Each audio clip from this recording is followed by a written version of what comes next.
اعوذ باللہ من الشیطان الرجیم بسم اللہ الرحمن الرحیم بحمد اللہ پاک کے فضل و کرم سے ہم نے پچھلی نشستوں میں ایمان کے متعلق اور اسلام کے متعلق سوال جواب کی شکل میں احکام شرعی بیان کیے، اور آج کی اس نشست سے ہم احسان سے متعلق شرعی مسائل قرآن اور حدیث کی روشنی میں سوال و جواب کی شکل میں آپ کے سامنے پیش کرنے کی سعادت حاصل کریں گے۔ آج کی نشست کا پہلا سوال ہے، احسان کا لغوی معنی و مفہوم کیا ہے؟ جواب، لفظ احسان کا مادہ حسن ہے، جس کے معنی عمدہ و خوبصورت ہونے کے ہیں۔ امام راغب اصفہانی لفظ حسن کا معنی بیان کرتے ہوئے لکھتے ہیں کہ اس سے مراد ایسا حسین ہونا ہے جو ہر لحاظ سے پسندیدہ اور عمدہ ہو، اور اس کا عمدہ ہونا عقل کے پیمانے پر بھی پورا اترتا ہو، قلبی رغبت اور چاہت کے اعتبار سے بھی دل کو بھلا لگتا ہو، اور تیسرا یہ کہ حسی طور پر یعنی دیکھنے، سننے اور پرکھنے کے اعتبار سے پرکشش ہو۔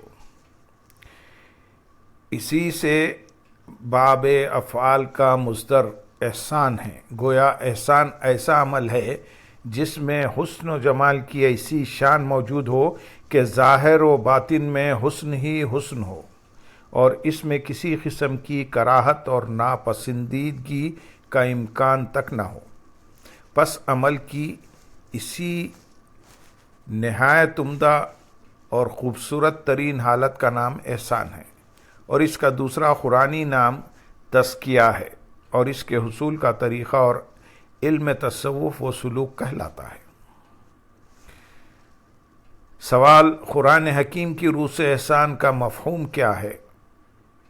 جواب، قرآن مجید میں اکثر مقامات پر لفظ احسان کے ساتھ علم الاحسان کی اہمیت اور فضیلت کا بیان مذکور ہے۔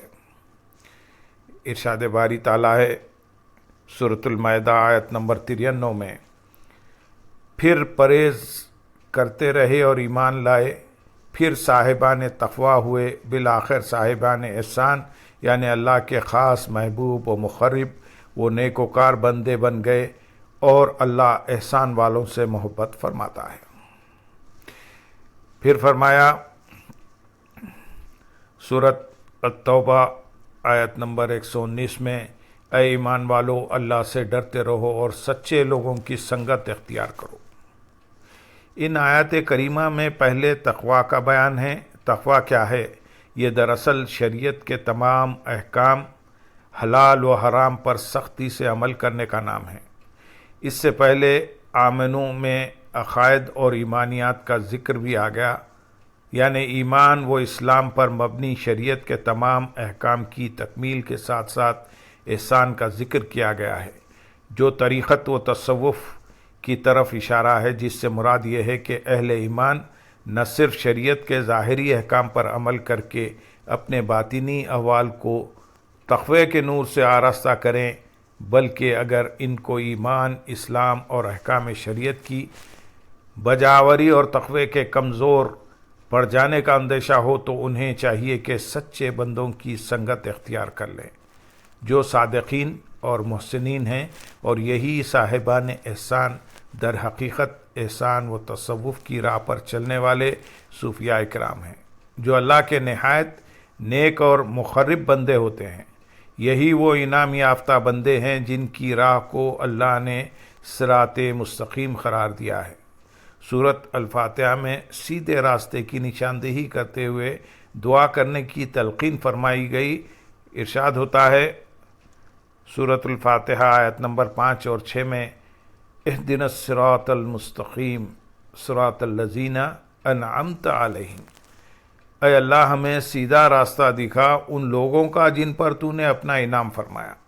یہ انعام یافتہ بندے کون ہیں؟ اس کی وضاحت خود قرآن مجید نے یہ کہہ کر فرمائی ہے سورۃ النساء آیت نمبر 79 میں، تو یہی لوگ روز قیامت ان کے ساتھ ہوں گے جن پر اللہ نے خاص انعام فرمایا ہے، جو کہ انبیاء، صدیقین، شہداء اور صالحین ہیں، اور یہ بہت اچھے ساتھی ہیں۔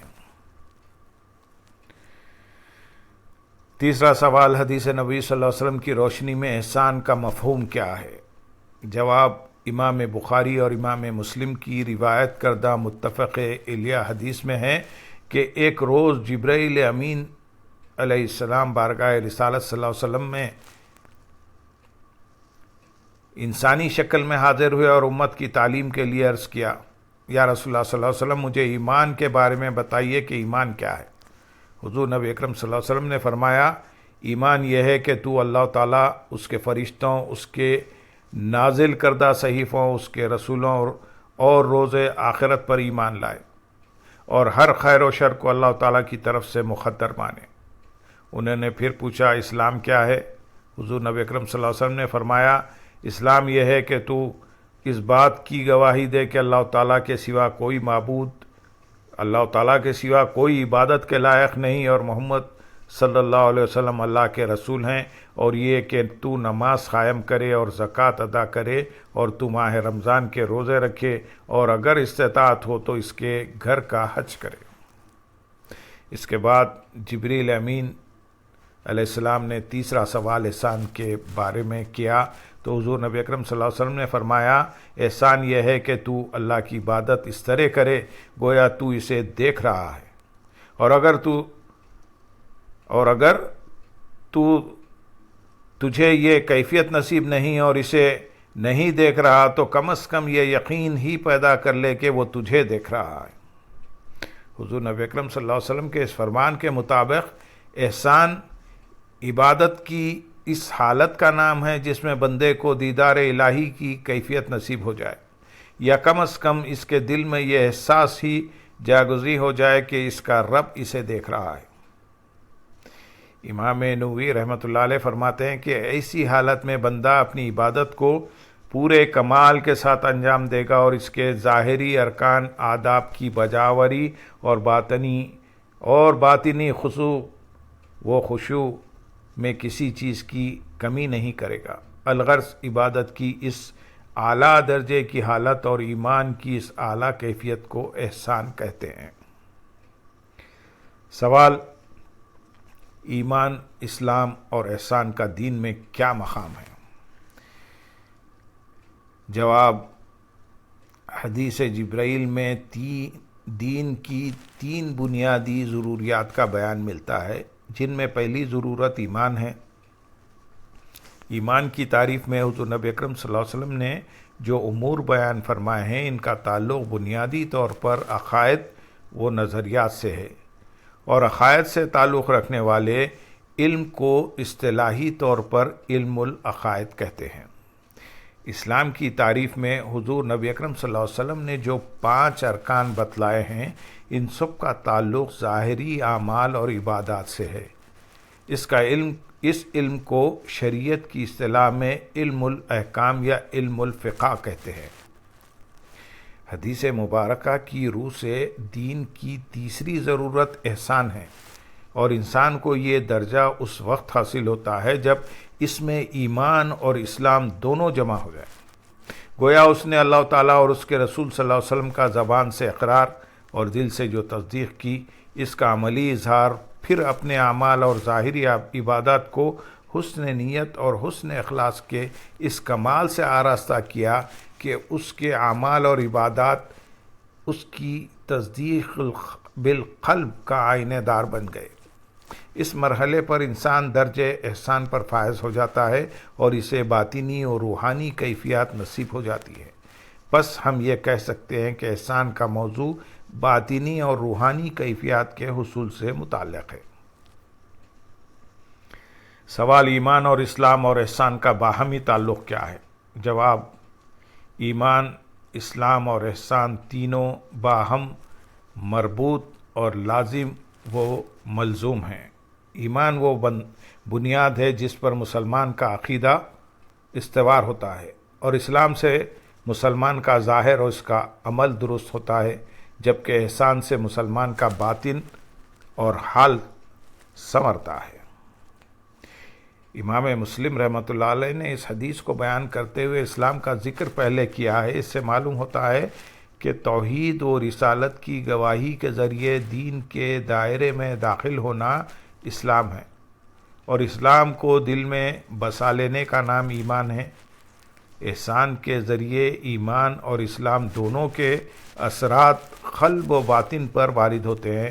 جب مسلمان کا ظاہر و باطن یکساں ہو جاتا ہے اور ظاہر و باطن میں کامل یکجہتی اور ہم آہنگی پیدا ہوتی ہے، تو اس سے دل نور پیدا ہوتا ہے، اس سے دل میں نور پیدا ہوتا ہے، اور نور سے اس کا باطن چمکنے لگتا ہے۔ یعنی جب ایمان اور اسلام قلب کی حالت اور باطن کا نور بن جاتے ہیں تو دل کی دنیا روحانی کیفیات میں بدل جاتی ہے۔